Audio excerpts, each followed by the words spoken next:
Welcome back to the channel, everybody. So on the 27th of this month, Microsoft and Asobo launched their most important update for Microsoft Flight Simulator 2020. It's the Xbox release, of course, and I couldn't care less.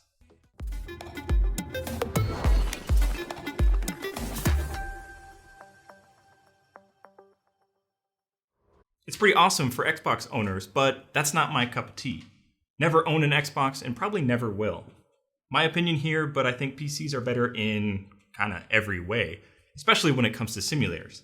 Again, just my opinion, shared by millions, but still, my opinion. So we don't care about all that Xbox stuff. What we do care about is the update to the PC version that also just got released. Now it promises to bring a significant upgrade to performance across the board. We are talking up to 30% increase in FPS. And TLDR, it delivers. I instantly noticed that things were smoother, regularly hitting around 10 FPS higher than my previous flights. So why the sudden unlocked performance? If you open the FPS counter under the developer options, you can see right away that things look more green. What used to be a sea of yellow and red and a constant message of limited by main thread is now mostly green. Opening the resource monitor shows us why.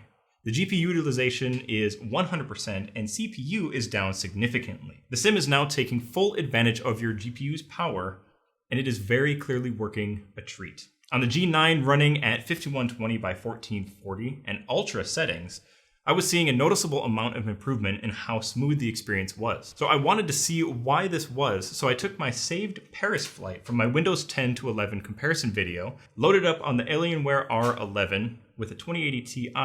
I recorded 3 flights in 4K at ultra settings, and also 3 flights at 1080 in ultra settings, and the results were shocking to say the least. Let's start with 4K. The reason it feels so much more smooth is the uptick in minimum and average FPS. This eliminates any stuttering and helps to consistently deliver a frame for your eyeballs. Now for 1080. Keep in mind all the settings were kept the same between all of these tests, and this was a recorded flight to avoid any deviations between the two. This update delivered almost double the frame rates across the board and increased the average from 32 to 64. The max reached up to 81, and the minimum only dropped to 23. Now that minimum number is what is so important, because if you start dropping below that 24, 23 frames per second, that's when you start to notice that stuttering and it looks choppy. So in the previous testing before the update, we would regularly hit down to 16, 14, and at those levels, that's when you start noticing things and it ruins the experience. Now this increased performance is amazing news for people running lower end or older graphics cards, showing completely playable experiences across the board. So it works a treat for you 2D folk, but how about us VR nerds? The performance increase is felt with the headsets on as well. Upping the render scale to 100 and flying through New York, I wasn't seeing any stuttering. Those stutters, and keep in mind I was still getting them even with the 5950X and a 3090, well, they used to kill the experience and they made me hang up the G2 for a while. This isn't to say that the update went perfectly though. I regularly had crashes to desktop during the install, and I've had several instances where the sim just freezes. Overall, this is a welcome improvement to an already fantastic sim, and I look forward to future optimizations.